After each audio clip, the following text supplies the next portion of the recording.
Dairy ಬಗ್ಗೆ CBI ತನಿಖೆ ನಡೆದ್ರೆ ಸತ್ಯ ಹೊರಬರುತ್ತೆ ಅಂತ ಹೇಳಿ ಮಾಜಿ ಸಿಎಂ ಬಿಎಸ್ ಯಡಿಯೂರಪ್ಪ ಹೇಳಿದ್ದಾರೆ. ಬೆಂಗಳೂರು ಗ್ರಾಮಾಂತರ ಜಿಲ್ಲೆ ನೆಲಮಂಗಲ ತಾಲೂಕಿನ ಟಿ ಬೇಗೂರಿನಲ್ಲಿ ಮಾತನಾಡಿದ ಬಿಎಸ್ವೈ, ಕಾಂಗ್ರೆಸ್ ಡೈರಿ ವಿಚಾರದಲ್ಲಿ ರಾಜ್ಯದ ಜನರಿಗೆ ಸತ್ಯ ಗೊತ್ತಾಗಿದೆ.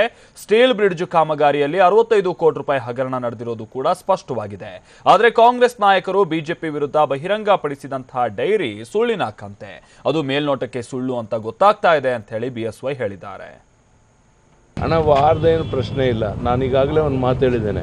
ತಕ್ಷಣ ಈಗಾಗಲೇ ಅವರು ಹೇಳಿದ್ದಾರೆ ತನಿಖೆ ಆಗಬೇಕು ಅಂತ. ನಮ್ಮ ಕಾಂಗ್ರೆಸ್ನವರು, ಮುಖ್ಯಮಂತ್ರಿಗಳು ಎಲ್ಲರೂ CBI ತನಿಖೆ ಆದರೆ ಸತ್ಯ ಈಚೆಗೆ ಬರುತ್ತೆ. ಅದರಿಂದ ನಮ್ಮ ಡೈರಿ ಅಂತ ಏನು ಸುಳ್ಳು ಒಂದು ಮಾಹಿತಿಯನ್ನು ಕೊಟ್ಟಿದ್ದಾರೆ, ಅದು ಮೇಲ್ನೋಟಿಗೆ ಗೊತ್ತಾಗುತ್ತೆ. ಆ ಸಮಯದಲ್ಲಿ ಅಮಿತ್ ಶಾನೂ ಇರಲಿಲ್ಲ, ಬೇರೆ ಯಾರೂ ಇರಲಿಲ್ಲ. ಅನಗತ್ಯವಾಗಿ ಇದನ್ನು ಮುಚ್ಚಿಟ್ಟೋಕ್ಕೆ ಏನೇನೋ ಅಪಪ್ರಚಾರ ಮಾಡ್ತಾ ಇದ್ದಾರೆ. ಆದರೆ ಇಷ್ಟಂತೂ ಸತ್ಯ. ಇವತ್ತೇನು ಡೈರಿ ಹೊರಬಂದಿದೆ, ನಾನೇನು ಹೇಳಿದ್ದೆ ಸ್ಟೀಲ್ ಬ್ರಿಡ್ಜ್ ಬಗ್ಗೆ 65 ಕೋಟಿ ಬಗ್ಗೆ, ಇದು ಸತ್ಯ ಅನ್ನೋದು ಜನತೆಗೆ ಮನವರಿಕೆ ಆಗಿದೆ. ಮತ್ತು 600-700 ಕೋಟಿ ಹಂಚಿರುವಂಥದ್ದು ಎಲ್ಲ ಸಂಗತಿಗಳು ಬಯಲಾಗಿದೆ.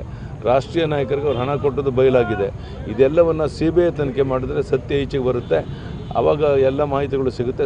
ಅದಕ್ಕೋಸ್ಕರ CBI ತನಿಖೆಯನ್ನು ತಕ್ಷಣ ಮಾಡಬೇಕು ಅಂತ ಒತ್ತಾಯ ಮಾಡಿದ್ದಾರೆ. ಈಗಾಗಲೇ ನಮ್ಮ MP ಗಳೆಲ್ಲರೂ ಪತ್ರ ಬರೆದಿದ್ದಾರೆ CBI ತನಿಖೆ ಮಾಡಿಸಬೇಕು ಅಂತ. ಕೇಂದ್ರ ಸರ್ಕಾರದ ಗಮನಕ್ಕೂ ಬಂದಿದೆ. ಖಂಡಿತ ಇದಕ್ಕೆ CBI ತನಿಖೆ ಮಾಡಿಸಿ ಸತ್ಯ ಹೊರಬರಲಿ.